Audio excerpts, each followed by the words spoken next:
I'm somewhat of a Luddite when it comes to this kind of technology, and it has its origin about, 15 years ago after the 1990 amendments were passed. And I was at a conference to talk about certain of the new programs, the New Source Review Program, the Air Toxics Program. And we had put together a whole series of overheads, all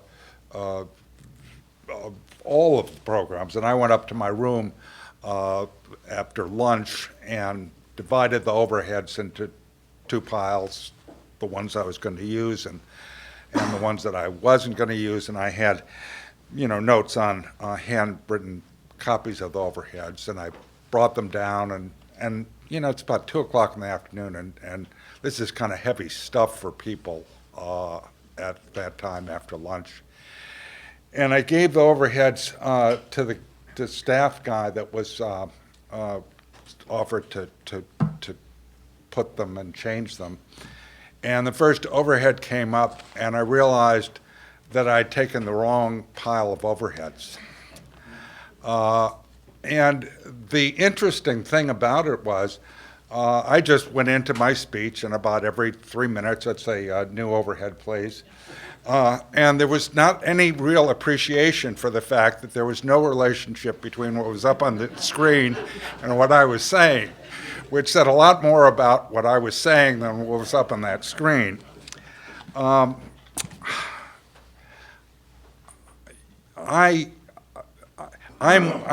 one of those lawyers that has made a living off of this from the very beginning. I started practice in January of '69 and was assigned the job of following all these environmental statutes that never got passed.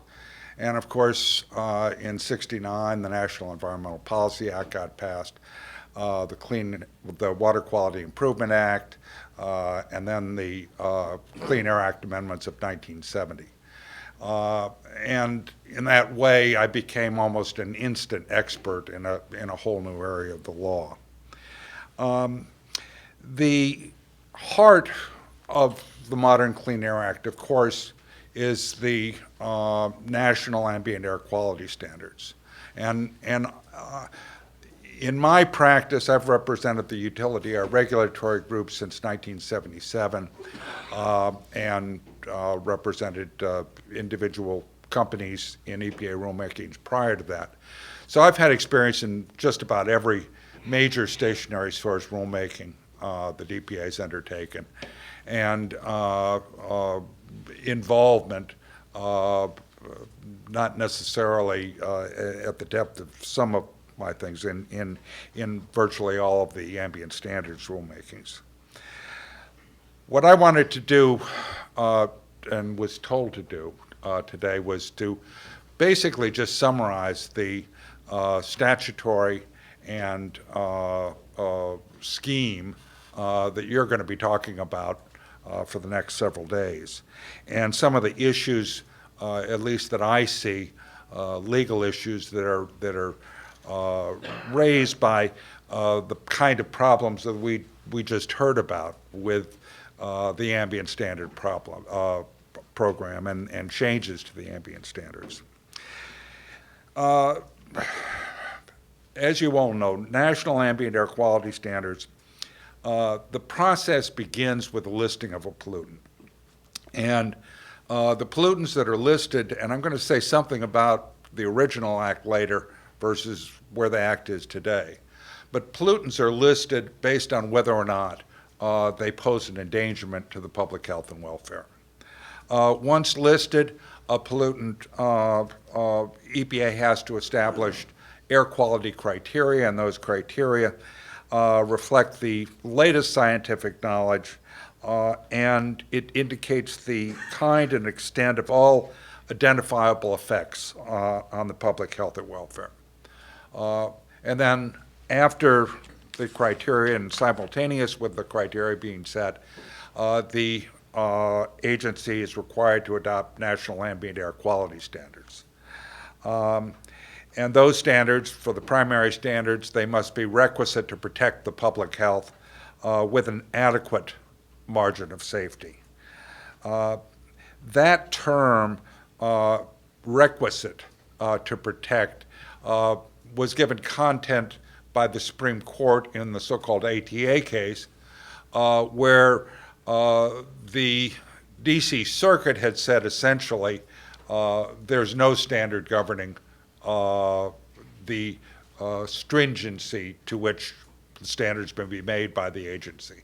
No decisional criteria is available. And the Supreme Court disagreed and announced, based actually on arguments of the government, that the NAAQS had to be set at a level that is requisite is sufficient, but may not be more than necessary to protect the public health. This has been termed the Goldilocks standard. It has to achieve this wonderful balance where it protects and doesn't overprotect. While the Supreme Court announced that in 2001 or 2001, I think for the most part, it hasn't been reflected in the way in which the agency has implemented the ambient standards, and they have been implemented or established, I mean not implemented, largely in the same way as they were prior to the ATA case. Another major important aspect of standard setting under the NAAQS program is that costs cannot be considered in establishing these standards. The court in ATA affirmed that view. The D.C. Circuit, as early as 1973, held that the Clean Air Act in the Section 109, that's the Ambient Standard Program, and 110, that's the State Implementation Program, essentially divided the decision-making between establishment of health standards, the objectives, and implementation. In establishing the health standards, cost could not be considered, but at the implementation phase, cost could be considered. And I'd like to say a little more about this later because it's very interesting to contrast the program under Section 109 and 110 with the 112 program for regulating air toxics, where you have unitary decisions. Both the health objective and the implementation is decided at the same time. And it, I think, gives rise to different outcomes and in some measure part of the problem that we were hearing about earlier arises out of this division, this stark division between the two. Finally, what we're talking about today and what we've been talking about for probably the last 25, 30 years when it comes to national ambient air quality standards is revisions to existing standards. And today's program, of course, is the ozone standard. And those revisions are subject to review every 5 years, and the agency must determine what revisions are appropriate. That's an interesting term. I was in the Supreme Court last week at Counsel table where the term appropriate is used in the air toxics provision in Section 112N dealing with electric utilities emissions was the question that the court was addressing there was, does that involve consideration of cost? In the context of the ambient standards program, where the courts at least have said in the context of standard setting, costs are not relevant, does the term appropriate give the agency some discretion to control the timing of its action or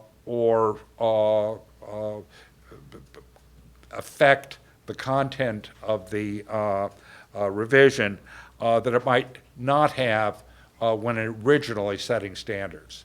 And I think the agency has reflected that somewhat in the timing of decisions, where it's looked at, particularly for secondary standards, in effect, but there was uncertainty as to how to define a standard in a way that would be requisite to address that particular effect, and the agency has postponed action.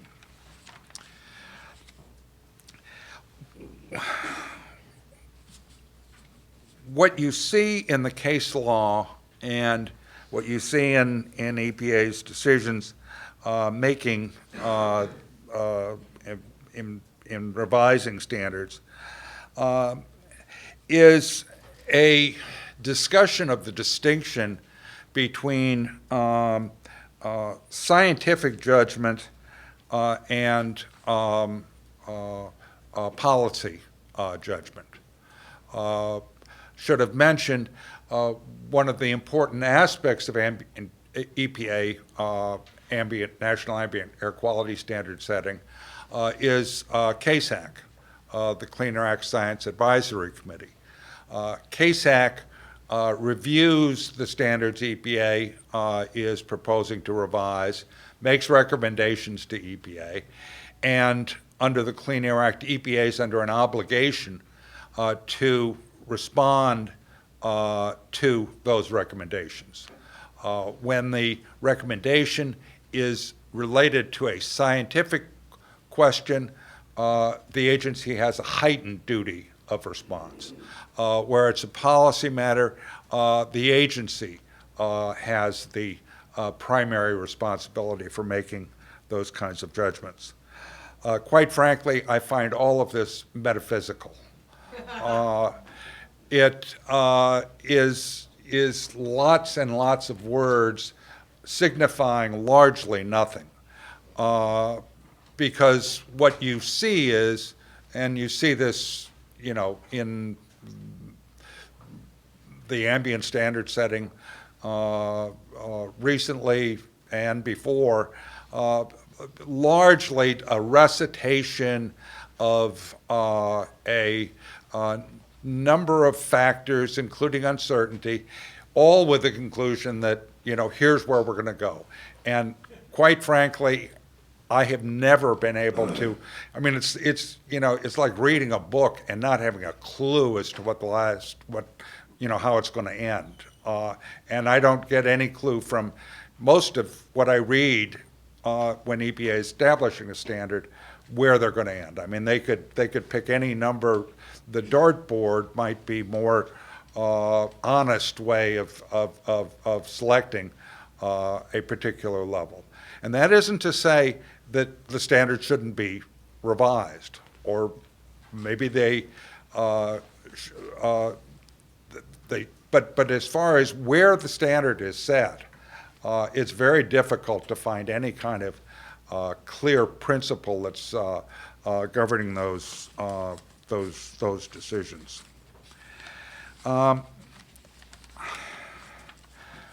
What I was struck when I read through all of the materials, and I read the article that you were quoted in, Mike, and the question you raised was whether or not the revisions that EPA is considering to the ozone standard would provide a measurable health benefit. Wow, what a remarkable question to ask. Shouldn't we expect measurable health benefits? And why are we saying that? And I think why we're saying it is there's a lack of appreciation as to the difference between risk regulation and regulation directed at demonstrated adverse effects. And it's kind of interesting to look again at the Clean Air Act and its modern history. In 1970, the pollutants that were targeted for regulation under the NAAQS program, and bear in mind the NAAQS program was something that was, a decade, 2 decades following killer fog in London and in Pennsylvania, was a standard that required EPA to list a pollutant to find that it had an adverse effect on the public health and welfare.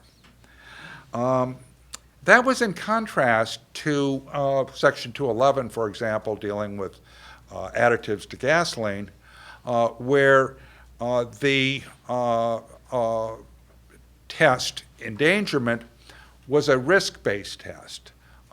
It recognized that there was a threat of harm, and you were engaging these issues in what was referred to as the frontiers of scientific knowledge, and so the listing of NAAQS pollutants was described in the Ethel case by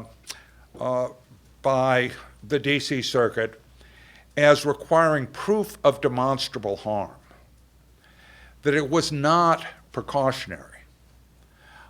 Whereas the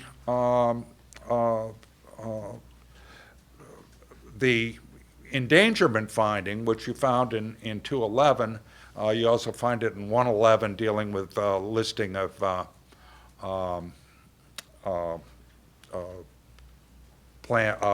source categories for new source performance standards, was a precautionary standard, risk-based standard.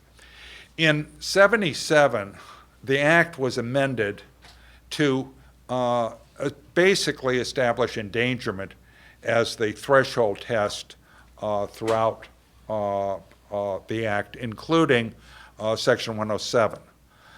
So while at the beginning you could have had a situation where the standard setting would be based on a situation, fairly acute situation, of proof of demonstrable harm with margins of safety established in reference to that harm, and possibly even delisting, once you had exhausted the measures necessary to address that type of problem. That outcome was no longer possible after the 1977 amendments.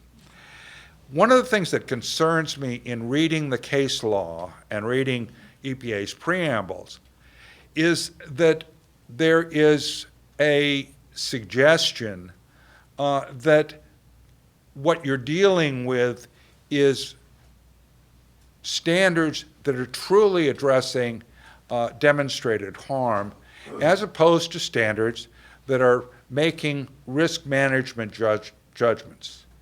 And if you look at ozone, I mean, everything that is talked about in ozone standard setting involves the determination of a risk. It involves a gap between what you've seen in the physical world and what you are saying is occurring and is justifying the regulatory action. And so, and it's interesting in this regard. You see discussion of adverse effects on public health. What are adverse effects on public health? EPA has discretion to define it, policy judgment. That term actually doesn't exist in statutory language anymore. And when you see evidence of adverse effect to the public health, what you are actually seeing is evidence of a risk to public health.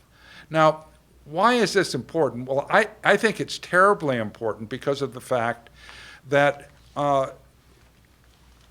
only by understanding the nature of risk, and understanding, I mean, I remember, I thought it was Levin Seskin that some of their initial work, you know, that there were mortality estimates of 0 to 50,000. Now that's really a useful number. That you're looking at something that is a projection, a result of a process that has considerable uncertainty associated with it.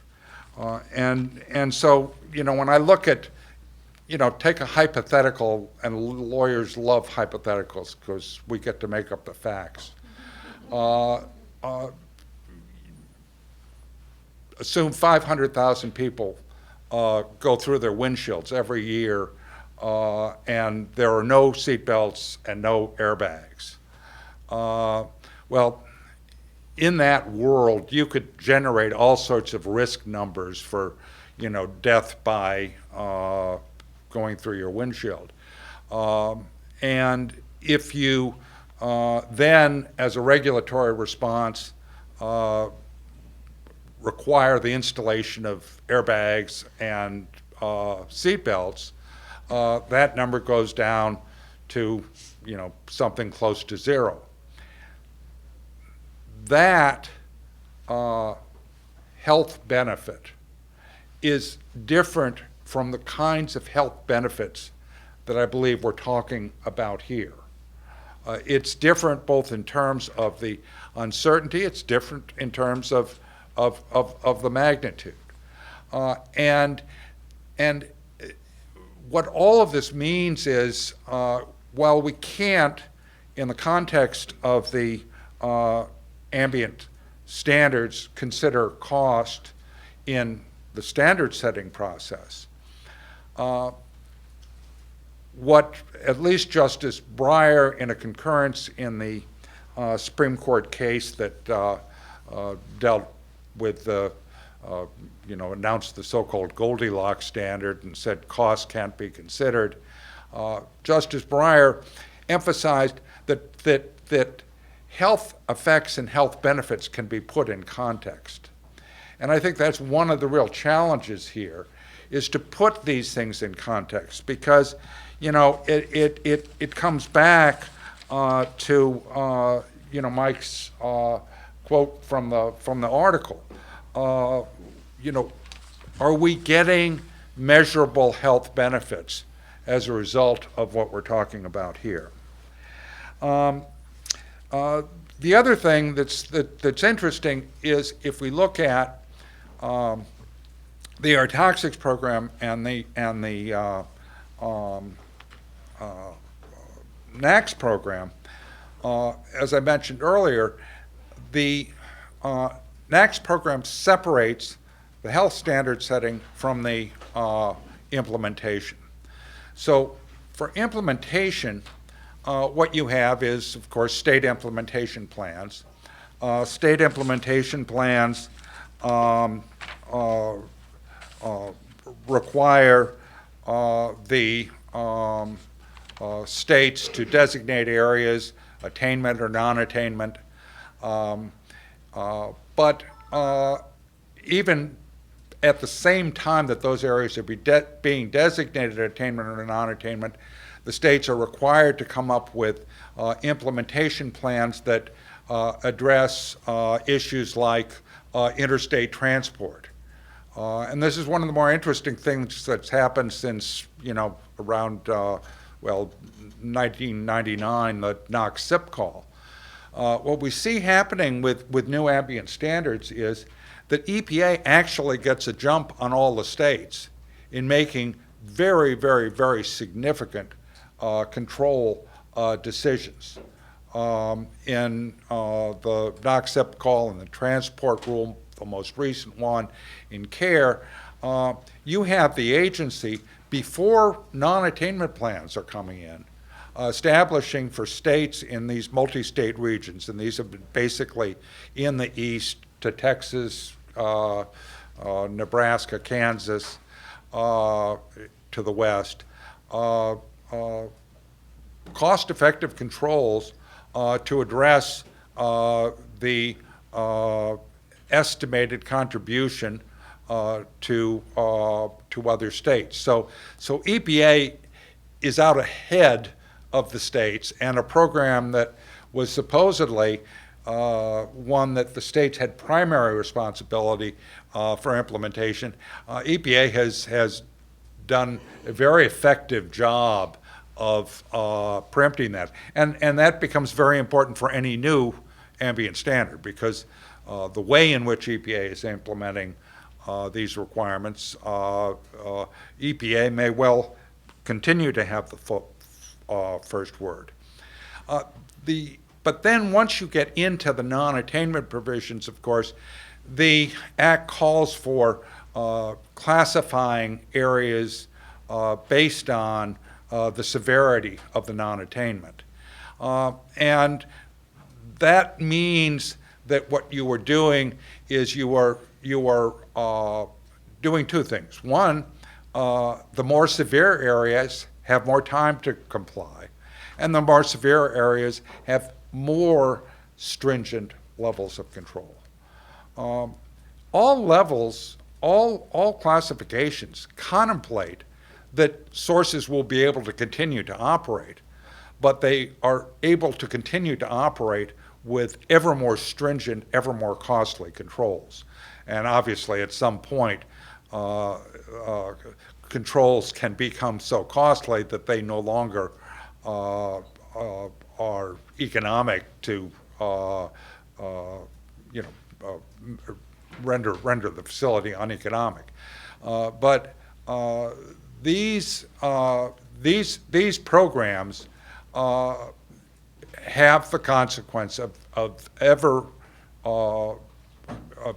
increasing the cost of compliance, and it's happening in the context of standards that are going lower and lower, that are treating effects that are projected to occur as the irony to me is that you are looking at the most severe types of costs and controls being imposed increasingly on effects that are less severe than were being addressed at the time that this scheme was set up. So there is Congress has said you can consider costs in implementation, but they've limited the consideration of cost, and it seems to me that the nature of the implementation regimes are such that there is a big problem in terms of whether it is producing the best outcome both for the public health and for the economy. And it's interesting to look at air toxics, where you're dealing with residual risk, and what we're dealing with here with ozone is residual risk, of course.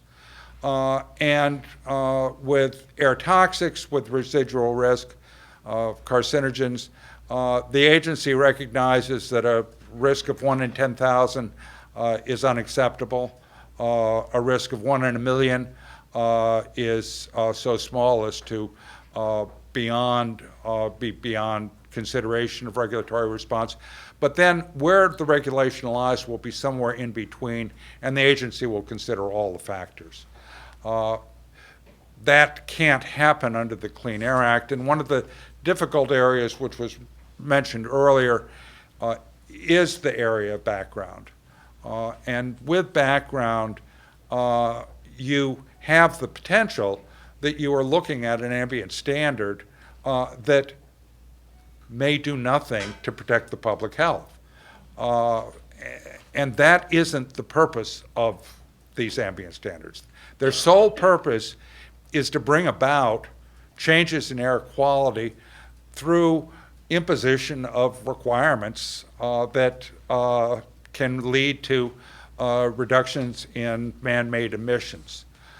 And so when we look at background, we see certain measures that have been built into implementation of the Act that can provide some relief, but they have provided very little relief. Most of them, for the most part, exceptional circumstances, the international pollution, the rural pollution areas that don't have any significant sources of VOCs or NOx.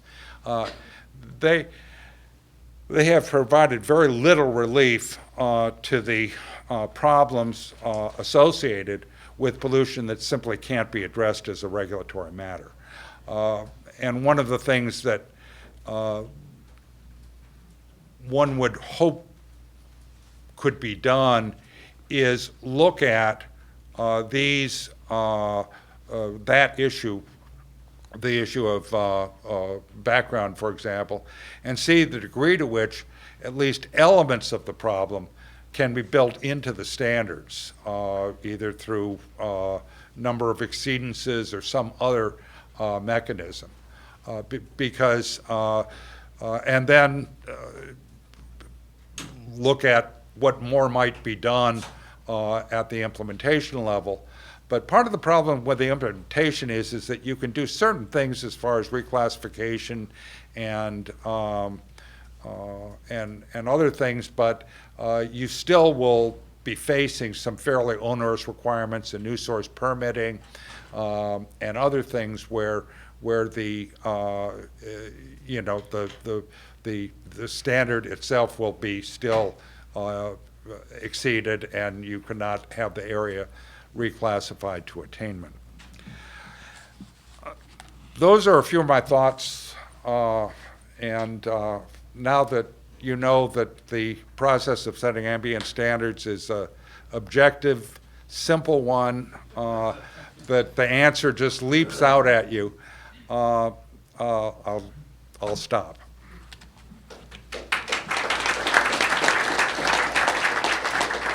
Members of the science panel have questions? Henry, that was a wonderful tour through 35 years of the Clean Air Act, magical mystery tour indeed. You mentioned the shift from adverse effect to risk management, and secondary standard terminology still has adverse effect in it, but the shift to risk management. Just talk for a minute about the decision-making process and options available in that risk management phase for the primary standard, in light of maybe a little bit more in light of Breyer's discussion of what can be considered or not considered. It seems like it's not a driven outcome under that risk management decision, that even with cost over here, there's a range of things that can be considered in the administrator's final determination. Yeah, it's a difficult question to answer. First thing is that if I look at air toxics, I was involved in a rulemaking involving whether to regulate radionuclides emitted from coal-fired power plants. And what you had was an exceptionally small dose that was delivered to a very, very large population. So you're looking at, I'm going to make up the numbers, but 3 millirem to a population of 300 million people. And that produced, under the, linear non-threshold 10 deaths.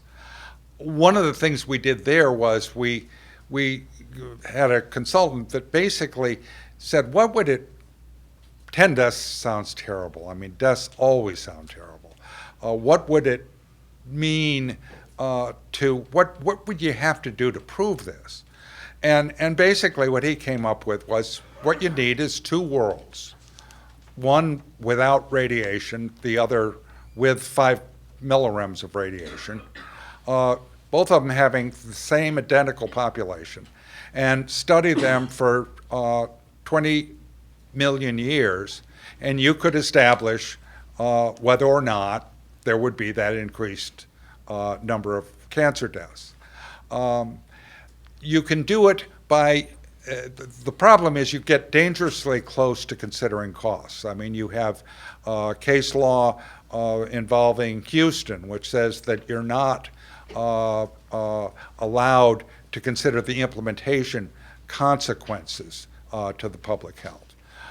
But I would hope that there is some kind of way of looking at the responses that we're talking about, the extrapolations, the uncertainty associated with them, and other public health type decisions to at least put them in context and play some type of role.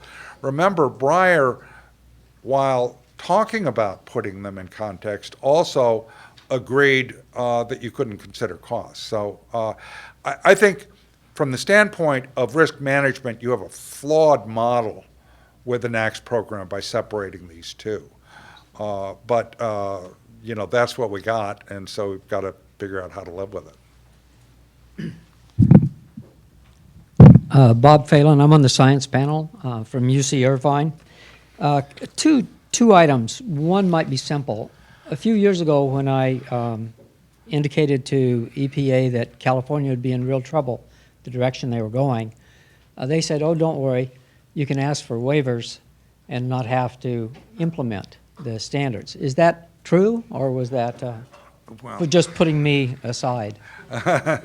Well, what you have built into the non-attainment provisions of the Act are various escape valves that allow you to have more time. But there's a price usually under each of those to invoke it. So that, in other words, there's no free ride, and at the end of the day, you're caught, and there's no exemption. Okay. The second problem is on this big issue of not taking costs into account. And I think you'd use the term, will the standard result in a measurable improvement in health? I think a better concept is, will it result in a net improvement in health? Because, you know, you mentioned some radiation regulations and so on, and you can save 10 lives and prove you've saved 10 lives. It only cost you 100 lives. So I think with air pollutants, the question shouldn't be, is there a measurable benefit, but is there a net benefit? Well, I agree completely with that, and I still think we may have some problems legally in getting that recognized as a part of the decisional criteria, but that's no reason why we shouldn't do it. I mean, bear in mind, EPA is trotting out benefits that, you know, we have a lot of problems with in terms of their credibility in all of these rulemakings, when at the same time they're saying they're not considering them. And in radionuclides, we did something like that. We looked at what the consequence, it was huge. To move 3 deaths down to 1.5, you were talking about, $10 billion. And then you were also talking about so many tons of coal being mined, and you can come up with a death toll that dwarfs, what is projected, based on that. Hi, Tom. Hello, Henry. Again, excellent discussion. First, I want to start with an anecdote that I think goes to a point that you were making about how a lot of these statutory terms are somewhat meaningless, a lot of words that signify a whole lot of nothing.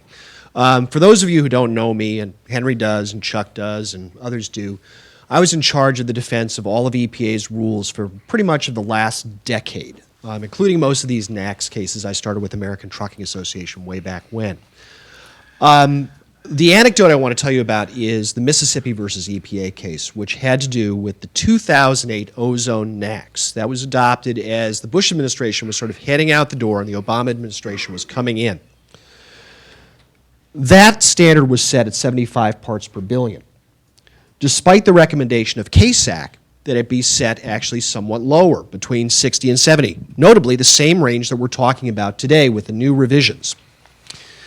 The EPA decided to depart from that recommendation and set it at 75.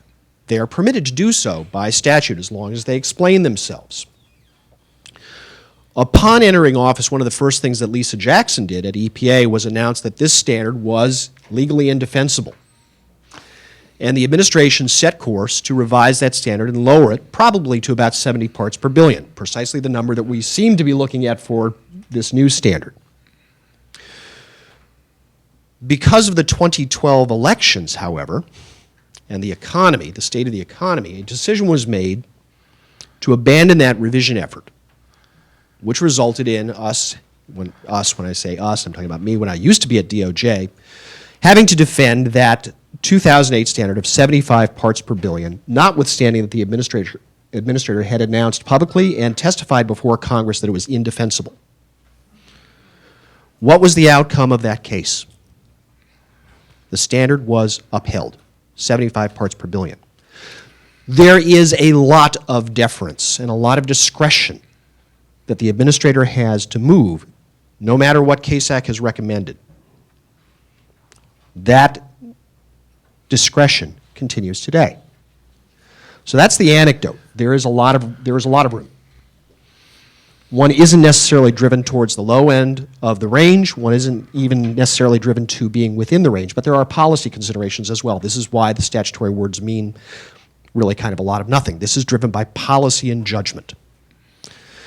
Now, here's my question for you, Henry. And this kind of builds on this. We're now in a situation where the standard that EPA is proposing, depending on where you set it, could in fact approach or even be at or below background ozone levels in various parts of the country. Let's take the Intermountain West, where we have background ozone levels that can be at 65, 70, around Yellowstone, even upwards of 85, 90 parts per billion, depending on where you're measuring. But there may be other parts of the country where that background level is significantly lower, to where, and let's assume for the moment, you could actually get meaningful health benefits from lowering the standard. And we'll talk about this on Thursday. I'm sort of getting to one of the ultimate questions here. What should the administrator do in that circumstance? What discretion does she have to say, I will not lower the standard because of the Intermountain West, even though there are other areas of the country that may benefit? Or can I make exceptions for the Intermountain West? There are areas of the Intermountain West where, as you've said, rural transport area protection won't work. International transport may not work. And exceptional events don't work because it's too frequent, too common that you are above the standard. So that was a whole lot of words, but there are some questions in there. Yeah, well, I mean, I think the way you would like to address the problem is through the ambient standard, and through the ambient standard in a way that, to the extent that you believe that there would be demonstrable health benefits in certain parts of the country that don't have the background, but there would not be any health benefits where there is a background, that you could articulate the standard in a way that would reflect those differences. Unfortunately, that has been suggested over time. I mean, I remember the original ambient standards, there was a suggestion that the health effects at altitude in Denver would be different than other places. I forget which way it cut, but the bottom line was you have to have one standard throughout. Having said that, I would agree with you and with your hypothetical that there is a lot of discretion here. And the agency, you know, I think has some measure of discretion in the word appropriate that may not exist in standard setting initially. So I don't have an answer, Tom, as to, you know, the silver bullet to cure the problem. I'd like to look at standard setting, but it's very, very difficult with the case law to the extent that you look like you're establishing a non-uniform ambient standard. One other thing I wanted to say about something that you brought up, Chuck, and it's kind of intriguing to me. As I said earlier, one of the changes that existed between 70 and 77 was to eliminate adverse effect, which the DC Circuit had very clearly interpreted as proof of demonstrable harm, and endangerment. Well, adverse effects still exists in statutory language, but it's not in reference to health. It's in reference to welfare. And secondary standards are to address adverse effects, known or anticipated adverse effects to the public welfare. That language suggests to me that there may be arguments that could be made for a much higher hurdle that would have to be met in regulating welfare effects. And I'll just conclude with one thing, and that was, you know, in the Mississippi case, you have the welfare effects of impacts on vegetation. And I would hope that it's not just, you know, any impact on vegetation. I remember back in, it must have been the mid-'70s, I was watching the nightly news, and they had this program about Tennessee Valley Authority spewing sulfur dioxide out and causing damage to crops in the valley. And coming up on the screen was someone holding a big leaf like this with all sorts of brown spots in it. And of course, it was a tobacco leaf. And I thought today TVA might get a medal for it, but what we really do need to do when we look at adverse effects to the public welfare is make sure that whatever physiological thing that is happening out in the environment is something that truly amounts to an adverse effect on the public welfare. Yes. We have time for one quick question. Okay, I will make it quick. First off, I hate to think, Mike, what you're paying for all these attorneys in this room, in this room for 3 days. But just a quick Well, question. we're a bargain, believe me. You're a bargain, okay, I'm sure. Question for you, I know that the courts give deference to the EPA in terms of the science used, but one thing that's always confounded me is whether they have the authority to intermix and interplay how they represent public health. So one example is when you look at the health effect benefits that are claimed by the EPA, it's not only for ozone, but it's also for PM. When you look at some of the benefits that are claimed, they're counted multiple times as well.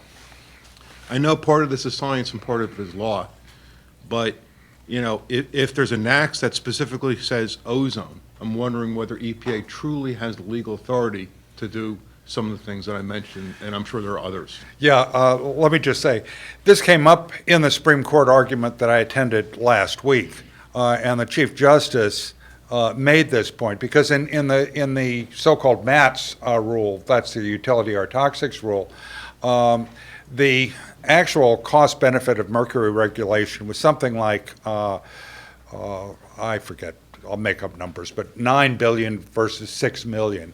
But EPA trotted out something like $30 billion for PM 2.5.